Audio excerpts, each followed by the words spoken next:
Merci beaucoup. Merci. Présent ici donc à l'occasion du 80e anniversaire de la victoire sur le nazisme, je pense que nous avons participé hier à la parade. Bien avant ça, la veille, nous avons participé aussi à certains événements culturels. Mais de tout ça, je dirais que nous avons appris beaucoup de leçons et qui doivent nous amener encore à réfléchir plus, à nous remotiver pour relancer la machine africaine. Et aujourd'hui, beaucoup de peuples sont en train de se battre pour leur survie, pour leur souveraineté, pour vivre en paix. Et le Sahel fait partie de cette zone où l'impérialisme est en train de se manifester de façon très violente. Et avec tout ce que nous vivons, je souhaite que nous puissions donc honorer la mémoire de tous ceux-là, tous ces combattants qui se sont donnés corps et âme et qui nous ont évancés à l'au-delà dans ce combat contre l'impérialisme, contre le néocolonialisme. Je vous demande donc d'observer une minute de silence. Je vous prendrai quelques exemples au cours de mon speech pour vous étayer le fond de ma pensée.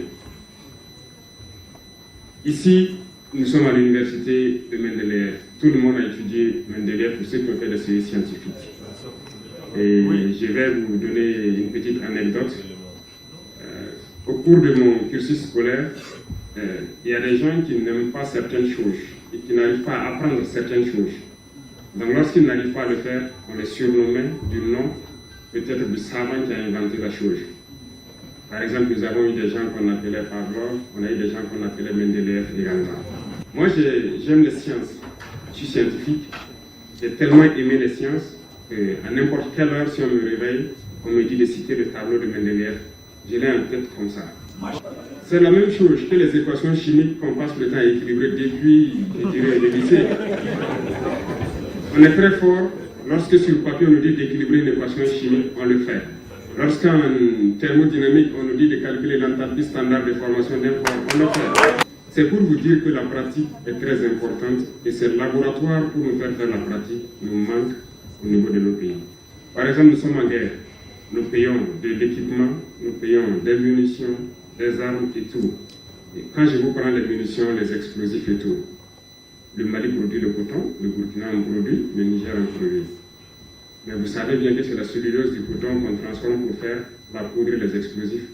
Pourquoi on ne réussit pas à le faire? Parce que la chimie pratique, nous ne l'avons pas. Je pense que, toujours dans la même lancée, vous voyez tous les types de missiles que la Fédération de Russie peut développer.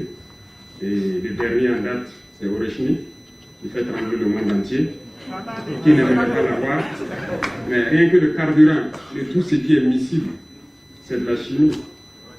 Est-ce qu'on arrive à connaître, nous, pratiquement créer ce carburant et essayer de créer un moteur pour faire propulser une fusée ou un missile? Il y a tellement d'exemples qu'on ne peut pas finir de citer, mais c'est pour vous dire que vous avez la chance d'être ici, je dirais, à l'origine de la chimie et des mathématiques.